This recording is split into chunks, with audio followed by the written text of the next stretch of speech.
Hey, YouTube, welcome to Cider and Beer. There is a story behind that, and we will get to that later. But right now, we're gonna basically start off with what it was like for us to be gay and in the military. We're both active duty right now. I'm Hutch, I'm in the Navy.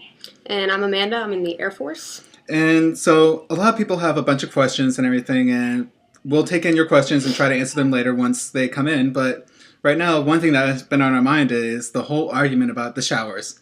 For some reason, everyone is concerned about gays in the shower. Like, we're going to do something. Like, I don't know. Like, I've heard so many stories from different women about how, don't say this wrong, but nasty. Like, you guys aren't even allowed to shave. And Yeah, they're like, it's not sexy at all. That's not a place for for romance, that's for sure.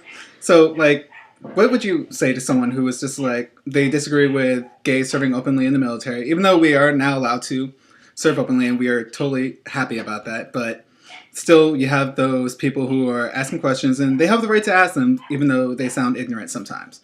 But what would you say? Like, are you checking anyone out when you're in there? What are you thinking? What do you feel? Like, what's going on? It kind of goes with people when they talk about deployment status. When you are in a war zone, you don't necessarily think of that sort of stuff. You're trying to take care of your job, trying to figure stuff out, basically.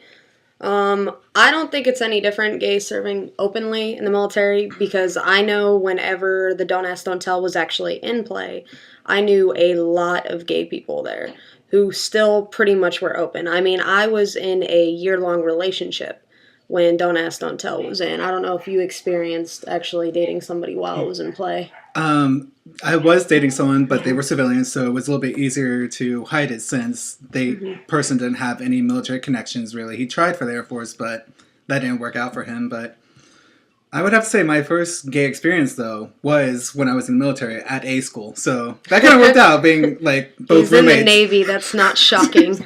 Well, we all know the Marines are the gays. Sorry. It's true. Statistics, there is proof. But it was awesome because being able to have your roommate there also be gay, which is not a bad thing. Even if they were straight, there was like this whole mentality that we don't care, get your job done. We really don't care about gays in the military. Because if you're there, if they know that you have your back, who the hell cares who you're sleeping with? As long as you respect them, do what you gotta do, be on point, that's all that matters. That's very true. Actually, now, what were some of your people's reactions when they first found out you were gay? When Don't Ask, Don't Tell was still in play? Like, are we talking about my family or friends? No, friends in the military. Okay. Like other military members finding out that you were in fact gay. It was actually my whole process of coming out in general was when I joined the military. Like, when I was a little kid, I always wanted to be in the military. It was my dream. My father, my grandfathers, my uncles, they're all Air Force, all military. So for me, as a kid growing up, joining the military was it. That was my childhood dream. That's what I always wanted. So I went there to my A school and I slowly came out. Like, I was terrified. Like, I never wanted to jeopardize my chance of being kicked out. So at first it's quiet, just trying to keep it down. Didn't really help since I ran down the hallway once in a silk robe. Yeah. He still does that, by the way. It's a nice robe. Thanks, Mom. I'm jealous. And then it was actually a lesbian there that helped me become more comfortable with being gay. What she did was took me off base. We went to Barnes and Noble, and she took me to the gay section of the store. Grabbed a whole bunch of books. Took me to the coffee section. Told me to sit down and read those books in public. And for me, I'm terrified. Like, I was raised in a conservative Christian military family, and I'm sitting in this cafe with a bunch of gay books going, holy crap, if anyone sees me, I'm like totally in trouble. And it helped me realize that no one really cares, which is kind of ego defeating because like the whole world revolves around me. If I get found out, the world will end. So that was interesting, but a lot of people were supportive and everything. I was kind of quiet about it, mainly just keeping to myself. Didn't have too many gay friends. I hung out with lesbians. Like, I love lesbies. Lesbies are the shit to me. He's the lesbian whisperer. I am the lesbian I've seen whisperer. it happen on multiple occasions. I don't know what happens, I think. Except for Pooch. Let it go. All right. Let it Go go. ahead. And we'll tell you that story later. But No, we won't. I want to keep that one deep down. and then but that was just my experience, and ever since then I've got a good group of friends.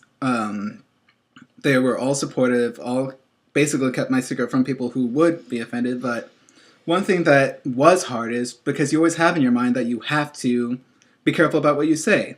Like if you're writing emails to a friend at work or anything, you have to keep it gender neutral or pronoun, or even just change gender. It's like, yeah, I was talking to this one girl and everything, and the whole time you're writing, you're like, I'm a liar. Anyone who knows me would probably be laughing their ass off right now going, oh yeah, he talking to a girl? Okay. Yeah. So. Well, I mean, if you're the butch in the relationship, you kind of are talking to a girl. I don't know. It depends. I mean, it's not incorrect if you use a feminine form for someone who is feminine. That's not my type, all right? Nothing against femme guys. It's just I like my masculine men. I'm sorry. It's just my thing. But I don't know. How was it for you? Because I know that you got stationed overseas right after your tech school. I did. So how did that work? Well, when I was in tech school, nobody actually knew I was gay. Don't Ask, Don't Tell was still in play. And I had to keep things quiet because I was kind of seeing a girl back home. I remember one day I was in my room with my sweet mate at the time, and I got in a fight with that girl. So I went into the bathroom and I was talking to one of my friends about it who actually knew I was gay at the time. And, you know, I hung up the phone, I was good to go. I went to walk outside into the room, and my roommate at the time was actually sitting on the bed, awake, which was kind of shocking because I thought she was asleep. So I went and I sat down, and she kind of looked at me and she goes, you know, I heard everything that you had said while you were in the bathroom. First thoughts, shit. Yeah, I'm like, fuck, I just got in. And, so that just got in, now they're going to throw me out. Shit. So I was definitely terrified because I wasn't entirely sure how this girl was going to take it. I mean, I had been there for maybe 2 months, so I didn't really talk to her all too much. I mean, we had classes and whatnot, but that was about it. So I kind of just stared at her with this blank stare because at this point, I don't know if I want to go defense mode or if I want to just be like, you know what, yes, I'm gay, do what you want to do, I guess, tell who you need to tell. But she looked at me and she said, you're a really good person. And if that's the way you want to live your life, that's the way you want to live your life. She's like, I'll support you. You're my buddy. And so that was kind of a opener for me. Yeah. Now, not everybody else knew. She was the first one to know while I was in the military. That very same girl actually ended up going to Arizona with me because I was actually stationed out in Florida when all this happened. And she ended up going to Arizona with me, and we got really, really close as friends. And we started to eventually let people in our friends group know that I was gay. And come to find out, one of my other close friends was actually bisexual. So it felt pretty good because I established that strong, you know, friendship with them. Yeah. And it definitely brought us closer in the end. So, yes, I did actually go overseas after Arizona. And that was kind of hard to do because I then started a relationship with a girl for about a year out there. And that was actually very, very difficult because where I was stationed, dorms is where everybody lives. Like, nobody lives off base. Nobody does anything like that. Yeah. Some crazy times. But it was really difficult because if I needed to go in her room, she needed to go in my room, we had these little keypads that we would type in the code and go in. But everyone's going to know your business. I mean, 9 o'clock at night, she's coming over to my room to unlock the door. 1, why does she have my code? 2, why is she coming over that late? You know, it's kind of suspicious. And a lot of people started to kind of catch on, but we still tried to keep it quiet. And that was very, very difficult. I remember a long time ago when we first started dating, she had went downtown and I had stayed in. And I had let a guy friend of mine know that me and her were seeing each other. And it kind of got out. And I get this phone call from her. And she is livid, just pissed about this. And she's like, we're going to get kicked out. They're going to find out, whatnot. Of course, nobody kicked us out. Obviously, I'm still in. So that was very, very difficult to maintain a relationship. I had to do the same thing. It was him Yeah. I'm going to this place with this person. I couldn't really be specific on who it was. I mean, our friends group knew we were dating, but that was about it. And it's always good having that group of friends. Like, back at my A school and everything, my roommate knew and everything. And he was real chill. Like, I could go there, talk about some guy I'm interested in, or he was like, hey, I heard this dude was gay and everything, try to help hook me up and everything. That's, like, that bro-ness was very strong, very good. But also, like, again, it's also finding that group of friends that are gay because you want to hang out with people who understand the feelings, who understand what it's like having to hide, that you can talk to. Especially where I went to school, which was in California, being 2 hours away from San Francisco. So it's like, I want to go to my first Pride or whatever. I didn't go to Pride until I came here to DC area. But having that core group of friends is so important. And you start to realize that military is like a family. Like, yes, you'll have your douchebags and everyone else in the military, but you find out the people who actually care about you for who you are and really don't care that you're gay. And that is kind of like one of the weird things to try to explain is no one cares. Just do what you have to do.